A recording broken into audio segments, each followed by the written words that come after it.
Hey, you, and welcome back to another episode of the Western Hippie Podcast. I'm your host, Michaela, and I'm here with Tank and Willard the Corgi. And your host, Michaela, is feeling very vulnerable. I know that this message is important, and I know I need to talk about it. But this has been one of the hardest areas in my life to work on and to heal.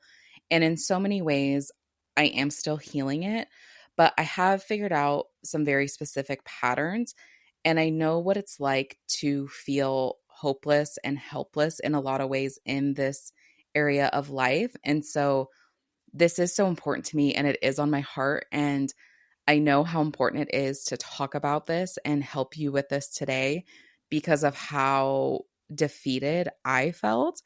But I would be lying if I didn't admit that I'm not feeling very vulnerable. I've tried to start this episode a couple of times now, and I keep restarting it because of how vulnerable it does feel. And it's interesting for me because normally I don't get the vulnerability hangover until after I can talk about it. And then it's when the podcast officially goes live that I get that vulnerability hangover feeling. And so this is new territory for me to feel very vulnerable in the moment. But you know what? I'm telling myself, maybe this is a good thing. Maybe this is a really beautiful thing because one of the things, the patterns that I've caught within myself is the reason I feel good about it in the moment is I'm almost dissociated from the feelings. And then afterwards, I have to process the feelings. And so I'm telling myself the beautiful thing about this is that I do very much feel connected with these feelings now in the present with you right now. And so here we go. So, what inspired this episode today is, again, as I said earlier, I know what it's like to feel so defeated, to feel like no matter what I do in relationships, this keeps failing. I feel like I'm stuck on a broken record. This feels like deja vu because I had that moment in 2023 where I just threw my hands up in the air and I told myself, I've lived this story before. Why are we living this story again? I thought I fixed this. I thought I healed this.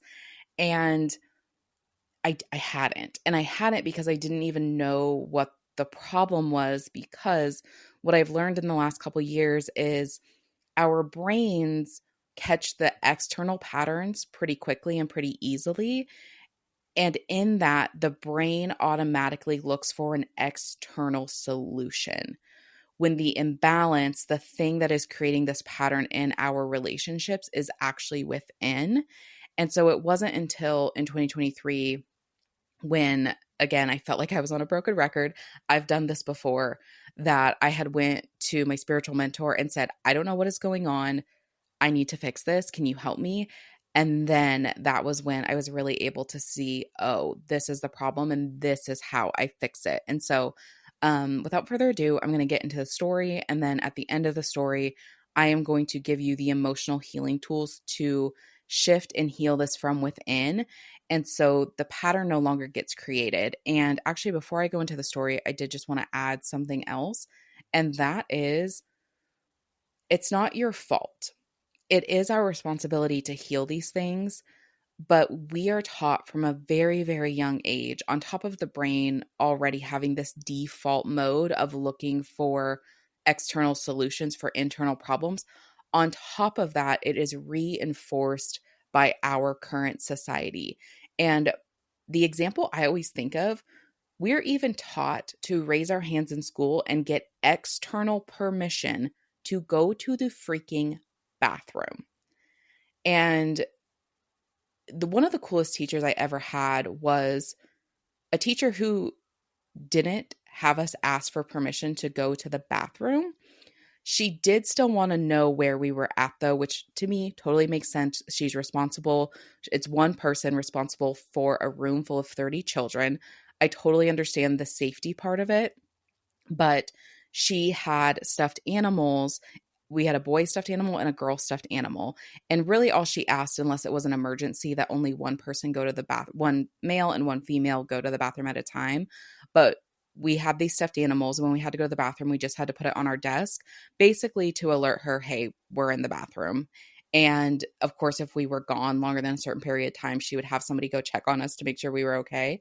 But up until that point, and that was when I was in 5th and 6th grade, we had to raise our hand and get permission to go to the bathroom. And so again, all of these things, especially when we're young children, is just getting reinforced in our subconscious mind to look for the solution without, look for the solution without. And so I just wanted to take this moment into, and I need this too, to give ourselves some grace that we need to celebrate the fact that we're here and that we're talking about it and that we're even recognizing that there is a different solution to this problem. So congratulations for being here. We're going to shift out of this and it's all going to be okay.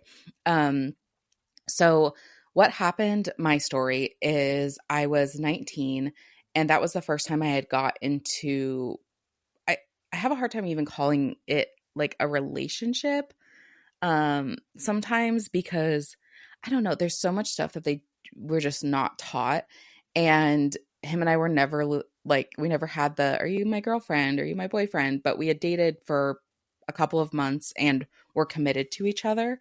And that was the first time I was just in anything serious. I'd talked to people in the past, but never had got past that like first base situation, if you will. And it's so funny because even prior to meeting him, I had just what my therapist would call my vulnerability issues from my past. I had just really decided like, I'm going to die alone. It's going to be okay. And then I met him and it basically awakened all these feelings that were actually very real within me. I had just suppressed them. And even all these dreams that were very real within me that I had just suppressed. Like I had always wanted a family. I had always wanted to be married, to be a wife, to have a husband. But again, with the sexual assaults that I had experienced was just like, you know what? I'm good. I don't want this area of life. I am good. I was not good. I just told myself I was good. But by the end of our time together, I had caught myself in this triangle. And the guy that I dated, I had rode horses with his sister. And it was just a very weird time in my life. And her and I were best friends. And she was the one who had set me up with her brother to my protest. Like I very much told her I don't want to be in a relationship. I don't. And she just would not leave me alone. And honestly, and I take responsibility, I went on a date with him to shut her up. I was so sick of hearing about her. I'm like, whatever, I'll go on a date with this guy. One date's not going to kill me. Obviously did not expect to click with him. And we actually, from the first date, he had asked me back out again. I had said no. And then 6 months later, their dad had gotten sick. I went to the hospital to see their dad and he was there. And I basically told myself, I'm done fighting my feelings because I knew I was running from something that I was genuinely cared about. And so I knew it was going to be a struggle, but I had said, I'm gonna navigate these emotions. And so I did. And what I didn't expect was she had gotten super jealous. And again, with these weird things that were just told in our society, like I valued my relationship with her more than I did him, but it wasn't actually how I felt. It was how I thought I should feel. And there was very much a disconnect in that of, and this is I love alliterations, and this is what I've told myself. Our culture, for some reason, values longevity over loyalty. And him and I's relationship was way better than her and I's. But because I had been friends with her so long, this was the story in my head. And if you've had the same story, I would actually love for you to reach out to me and to talk about it. But it was this: never give up your friend for a guy, never give up your friends like for some dude. It was just, and what cracks me up about this dialogue in our culture is a romantic relationship is arguably the most, in all areas of our life are important, but romantic relationships are arguably the most important area of our life. And yet we treat or act like they're not important. And then we're surprised when they fall apart. And, I think about, I grew up farming, and if you don't water the grass, it's not going to grow. If you don't tend to the grass, it's not going to do well. Your crop's not going to be good. And that's kind of what we're doing. It's like we're not nurturing and watering these relationships, we're treating them like they're not important. Obviously, when we're farming, we treat the crop as if it's important because it is. And so we're not surprised when we have a good crop. And it's not that things can't go wrong. Obviously, they do. But it's, the same thing we can apply with our relationships. If we're going to act like it's not important, then it's not going to grow properly. It's not going to become the crop we need nor want it to be. And so all that to say, it's just been a very interesting for me to observe that years later and catch the cultural dialogues and beliefs that are stuck in our minds that we don't even realize. And so when she started to get jealous, I automatically just blamed it all on myself. I'm like, oh, I must be spending too much time with him. And that was, in hindsight, we were not spending too much time together, and even other things. Yeah. So him and I's relationship, like basically me not prioritizing, me not listening to my own inner voice, the relationship dissolved. But it was this triangle of like him versus her versus me. And basically, and I didn't have words until I'll tell you about the second part of the story, but I'm going to put the words to it now, is I didn't value and hold myself worthy enough to have what I wanted, which was this relationship with him. And so the relationships dissolved. And then years later, I get into my next most like serious relationship. I guess, what's the new word in our culture that I kind of loathe, but it's kind of perfect for the situation? Situationship. I get into my next like most serious quote unquote situationship since I had dated my friend's brother that I was telling you about. And you could probably hear the dogs on the floor. And I'm about a month into talking to this guy, and the same thing happens again.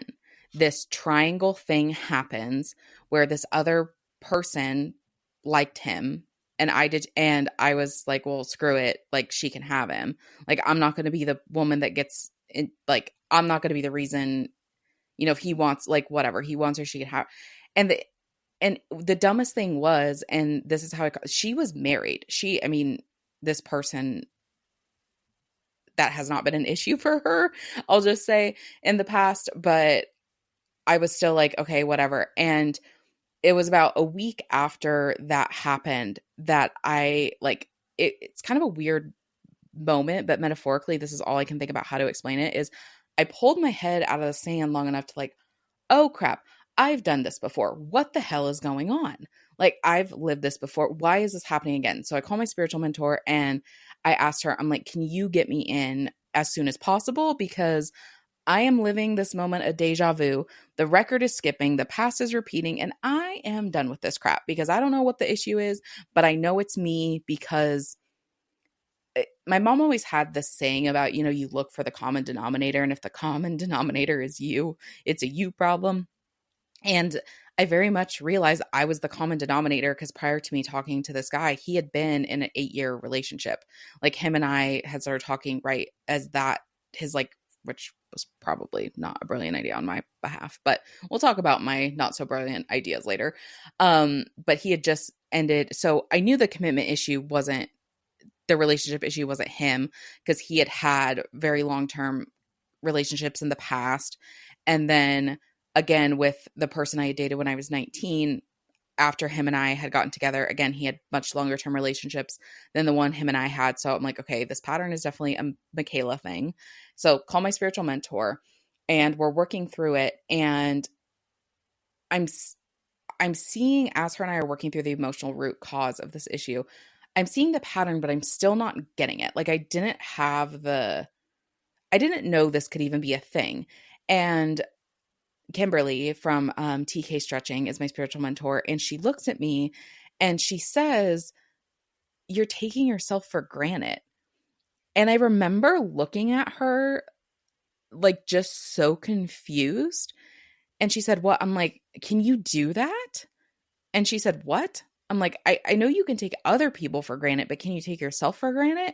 She was like, "Oh yeah." And she kind of paused, and she didn't say it this bluntly. She delivers messages a lot sweeter than I do. So this is my translation of what she said. This is not exactly what she said, but basically I do it all the time. I take myself for granted all the time. And she saw it in me, but I didn't see it in me. And it really broke my brain. that I could even take myself for granted. But then, so this is how I explain it when we get a new piece of information that's so like foreign to our belief system. It was like the tectonic plates in my brain were shifting because that information was so foreign to me. But I knew she was right. Even though there was a part of me that was like, what did she just say? I know we can take other people for granted. And I do so much to make sure I don't take other people for granted. But that's exactly what I was doing is in both of these triangle. And I wish I could remember the name of it because there is in film school, we talked about this. There is a dynamic of where there's this push pull where one character really has to decide which way they're going to go. And I remember this example because it was the example one of my film school teachers gave. There was Indy, I think, is it Miriam? Of course, I'm going to blank on her name. And then her dad, like she really had to choose which direction she was going to go. And that's kind of like the triangle of conflict. Like, which route are you going to choose? Which person are you going to choose? And basically my solution to it subconsciously was like, well, I'll just take myself out of the triangle so you guys don't have to choose. But what I was actually saying, if behaviors and language, what is it saying? And I basically kept saying, like, I'm not that important. Like, I'm taking myself for granted because I'm believing that I am not that important. I am not that valuable. I am not that worthy, because the question in my subconscious is, well, why would they want to be with me anyway? And so in trying to save myself from that rejection, I'm pulling myself out of the situation. And what's even funnier, and it's just like dawning on me as we're talking, is I have actually had this happen a third time, but I was so young, I dismissed this, but it is the start of a pattern. Sometimes we just don't realize how young we are when our patterns start. But this also happened to me when I was in third grade. So what, 8 or 9? But that was when I technically got into my first relationship. Like I had my first boyfriend. Like we would call and talk. It's so funny because there wasn't texting. But we would call and talk to each other on the phone. I just remember I'm not going to use his real name, but I'm trying to think of what, okay, this is not his real name, but, I'd call him like, is Johnny home? And, his mom would be like, oh, Michaela's on the phone. But we actually we talked a lot and we clicked. And then I had found out another girl liked him. And in my head, she was more important than me. She was prettier than me. So why wouldn't he want to be with her? So I just broke up with him. And it's funny. I didn't even talk. And this is something that it's interesting how young some of this stuff gets into our psyche, because I didn't even go have a conversation with him. I just assumed he didn't really like me. I was just someone to pass the time, someone to keep him company or whatever. And so I didn't even go. I just sent him a note, was like, okay, I'm done. And so I actually have had this pattern repeat 3 times in my life, very specifically. And so Kimberly and I talk about it. I realize I'm taking myself for granted. And then I started learning more about spiritual tools and spiritual laws. And here, what I had spoke about in the beginning, here is what we're getting wrong. People don't treat us the way we treat them. People treat us the way that we treat ourselves. This is the universal law of correspondence. I tend to call it the law of reflections because, one, I just think that's a lot funner way to say it. But I also think it explains this universal law better of everyone in our lives is reflecting back to us how we are treating ourselves, not how we are treating them. And so, of course, I'm not going to be a priority if I'm not making myself a priority. I'm not going to feel valued if I am not valuing myself. They're not going to stay with me if I don't want to stay with myself. And so this is where we can really start to shift this pattern, is because we are going to start treating ourselves the way we want a partner to treat us. And this is why we get stuck in patterns so much, because again, we're taught well, when you just find the right person, this is not going to happen. That's not true, because in this law of reflections, we have something also called a creator field. And you can look this up if you want the scientific terms and explanation behind it. It's called an electromagnetic field. And our electromagnetic field, what I call the creator field, is made up of our beliefs, values, and rules that we have about ourselves. And people are treating us with the scripts that we have written in our creator field. So if the script says, I am not important, I'm not a priority, people have to treat us that way. And so this is what we really have to start shifting the perspective on. It was never a them issue, but an us issue. And they were always just reflecting back the us issue. And so this is why, and the other ironic thing about it is reflections don't show up the first few weeks of like during the quote unquote honeymoon phase. Because essentially, what the universe is trying to get us to do is to commit to a person enough that we will work through their reflections. Because if we just got the reflections right off the get-go, then we wouldn't have a reason to stay, right? Like if someone started reflecting us on date one, we would not stay. But if we've been with the person and we've started to care about them and we've started to fall in love with them, now we have a reason to stay and work through these reflections. But again, we're not taught how to work through these reflections. So then now it's like, well, he changed, she changed, they're not treating me the way that they did in the beginning. And so therefore I got to break up this relationship, go find the next one. We basically keep getting in these honeymoon phases. The moments the reflections start happening, we break apart. And this is where that deja vu, the record is skipping, time is repeating itself somehow, is happening. And so the two emotional tools that I want you to start with to start shifting this is there's one journaling tool that you can do 10 minutes every morning until you get to 200 qualities. So it's going to be 10 qualities a day about for 20 days. And it's going to be finding all of the things that make you valuable, that make you worthy. So you can say, my sense of humor. Okay, this is the most important part. So if you've kind of checked out a little bit on me, I want you to come back because this is going to be the most important piece. Because if you don't get this piece, this tool is not going to work. It's the same as you can have all the ingredients to bake a cake, but if you're missing the eggs, cake's not going to turn out so well. So if you do enlist these values, but you don't get this next piece, it's like trying to bake a cake with no egg. The thing's just not going to rise the way it's supposed to rise.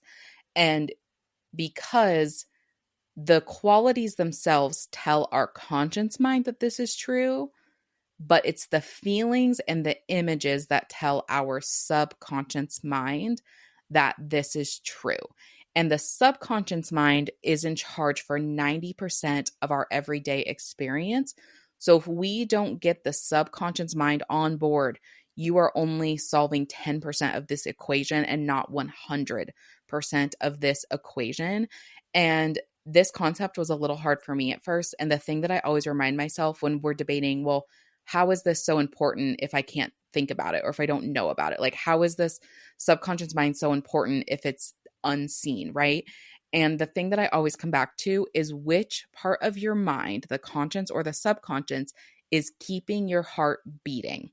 It's the subconscious mind. And so this is literally the part of our mind that keeps us alive.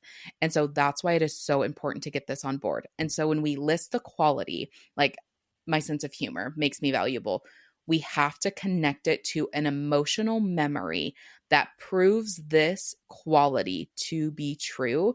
And that's how we get the subconscious mind on board, because it's already a memory stored in our memory bank. We already have a feeling attached to that memory. So if we're using my sense of humor, I would connect, if I listed that as a quality, I would link it to a time when I was in acting class.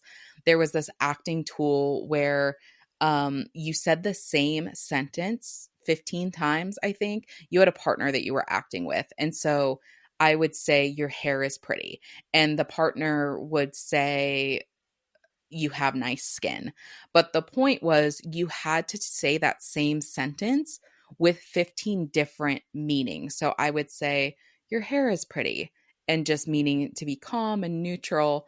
And then I would take that sentence and say, your hair is pretty. And so it was getting a different emotion behind the same sentence. And it was teaching us like a variety of range emotionally for acting. But we didn't get, like, the first few were easy, but because the goal is to never repeat the same thing. And so I would do valid, whatever. So I get to this point where I'm running out of options. But like there's no time limit, and I'm like, oh, I should laugh. Like I should be laughing so hard that I can't get it out, as if that person just said a really, really funny joke to me. And I want to get so uncontrollably laughing that it's going to appear like I can't snap out of it. And then when it's my turn to get to the next rendition of the sentence that I'm saying, I'm going to snap out of it. Like that was my goal. Because even for me, when I would get uncontrollably laughing, like sometimes it's really hard to shut it off. So I really wanted to see like how quickly could I shut this off. And I was laughing so hard. Every single person in class was laughing with me because I was laughing so hard. And I even remember hearing people like, oh my gosh, that laugh, like this laugh is so contagious. It's so like, I remember people saying that about me. So I would attach, I have a good sense of humor or I have a good laugh. Like that's one of the things that make me valuable to that memory because I know it's true. Because not only did I feel it in myself, but I actually felt it in the room around me. Okay, good. Now that one's done. And then we'd get to the second one where we would say like, oh, I'm kind. And I would think of a time that I felt really kind. Like when my friend's, ex-brother-in-law now, was driving and he had a panic attack on the side of the road. And the panic attack was so severe, like his vision was blurred. And I saw him and I pulled over and he was like, oh, I'm okay. And I was like, no, you're not okay. And he couldn't even, like the road this was on was actually pretty dangerous if you're not with it. I mean, all roads are dangerous, but there's a lot of cliffs on this road. I'll just put it that way. And I turned around, went back to town. I went and found somebody to drive me back to him so I could drive him to a hotel because he was like 7 hours from where he lived. And so I like drove and I felt really kind like in that moment. Like, of course, like, oh, you didn't have to, whatever. But like that just, he told me not to, but that still felt like a really kind thing for me to do. And I do feel really like kind about that. And even just, he wasn't feeling good. And even just talking to him on the drive, like I did feel like a kind person in that moment. And so then I would attach that. So you want to keep doing this 10 a day for 20 days. And what happens is it takes about 60 times for the brain to create a new neural pathway. So right now we have a neural pathway of I'm not valuable, I'm not special. And when we start to pave the new neural pathway, it takes about 60 times for that to become more of the default than the old neural pathway. And so that's why you want to do this for at least 20 days. And so that is the first tool. And then the second tool is at night before you go to bed. You can either do this in a journal or you can do this in the notes app on your phone. Find 3 ways that day that you felt valuable, that you felt special, that you felt unique, and prove it to your brain every night before you go to bed. So it could be someone held the door open for me today. I'm trying to think of, oh, someone in front of me in line paid for my coffee. And the cool thing about the brain is there's this thing called the reticular activating system. And this is the same part of the brain that when you decide you're going to buy a red Bronco, you start seeing red Broncos everywhere. Those red Broncos were always there, but because you deemed it to your brain that this is important, that's what the brain is starting to see. And that is what the brain is starting to pick up evidence about because now you've just deemed it as important. Well, sometime like maybe like I was telling you about that situation that happened when I was 9, that just proved to me I'm not special, I'm not unique, I'm not worthy of being around or being with. And so that's the evidence my brain has constantly scanned for. But then when we flip it, now our brain is deeming this as important and will start filtering the information out for the opposite. Because the other cool thing about the brain is the brain is just neutral. Like I always think of the brain like a juicer. The juicer itself is neutral, but if we put oranges in, we get orange juice out. We put apples in, we get apple juice out. And a lot of us are putting apple juice into our juicer and we don't understand why we're getting orange or why we're not getting orange juice. It's not, there's nothing wrong with your brain. There's nothing wrong with the juicer. We're just not putting the fruit that we want in to get the juice that we desire. And so this is what this is really about, is putting the fruit in for the juice that you want. Because again, your brain is neutral. Your brain's just doing its job. It's our job to put the fruit in to get the juice we want out. So those are the two tools. Try those for the next 30 to 60 days. 20 on the one, and then the actual like at night before you go to bed. This is really just I'm gonna say like routine that you should add in, because whether it's valuable or whether you want to do it for money, like this tool works for a variety of different things. So really get this valuable and worthy neural pathway put into your psyche, and then you can start playing this with other things in your life. So say you want money to be easy. Well, you can start a note before you go to bed and find all the evidence of when money was easy to make. So again, like I found coins on the side of the road. Someone gave me $20 back for change. But they like, it was only supposed to be 18 and I got $2 extra, like whatever it is. So this tool is just something that I've been working on building into my routine no matter what I'm doing, because it's a good, and for me, like I want to go to sleep with thinking about the thoughts that I want to create. And so those are the two tools for this. And again, just a reminder that why this is so important is because we have to start treating ourselves the way we want to be treated.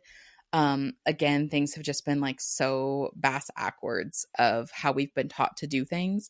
And the last thing that I just want to end with is just the reminder of, we're not broken. We just feel broken. And this is just one of our steps back to wholeness, because source, the divine, God, whatever you want to call that universal force that's greater than us, did not create us to be broken. They created us to feel whole and to feel special. We've just had a bunch of circumstances that, again, the fruit that's been getting put into our juicer is that we're not special, that we are broken, that there is something wrong with us. And this is us flipping the script, flipping the juicer, flipping the juice so that we can create how the divine intended us to create. But that starts with us feeling the way that source, the divine, that God created us to feel, which is this wholeness, specialness, and uniqueness. And I was listening, I was attending a class a couple of weeks ago, and I really actually highly recommend you join these classes too. They're so fun. I'll link them below. I think I can link them below. If not, I'm going to link the website below, because I'm trying to think how I signed up for these classes, because I'm on their email list. So if you get on their email list, they alert of these classes every week, but I don't know if there's actually something on their site. Oh, I bet I can link an email. I'll figure it out. But there will be a link below to Guided Light Healing. And I was listening to the founder of Guided Light Healing. His name is Alessandro. And I just love his connection with Source. And he was explaining, like, he goes off on this monologue about how perfectly Source created things. And he goes on long enough that you're like, wow, like the way the sun sets, the way the sun rises, the way the trees grow, like Source literally did everything so perfectly. And he gets to the end of this monologue and he's like, and you think Source didn't create you perfectly? Okay. And he had built this up so much that you couldn't argue with him. And I just laughed. I'm like, oh my gosh, we're taught that we're broken or that we're not enough, but that's not actually true. That's just been the bad fruit put in the juicer, and we're going to put the good fruit in the juicer. So thank you for listening to this episode of the Western Hippie Podcast. I will link my contact info below, because again, I'd love to hear your story. And then I would also love to hear how these tools are working for you. So thank you for being here with Tank, Willie, and I today. If you enjoyed this episode, I would be so thankful and so honored if you could rate and leave a review. Tell me what you love most about the show. Tell me what you would love to hear more of within the show. And even if you are struggling with something and you want me to make an episode about that, I would love to hear that in the review as well. But yeah, thank you for being here. And Willie, Tank, and I will talk to you next time.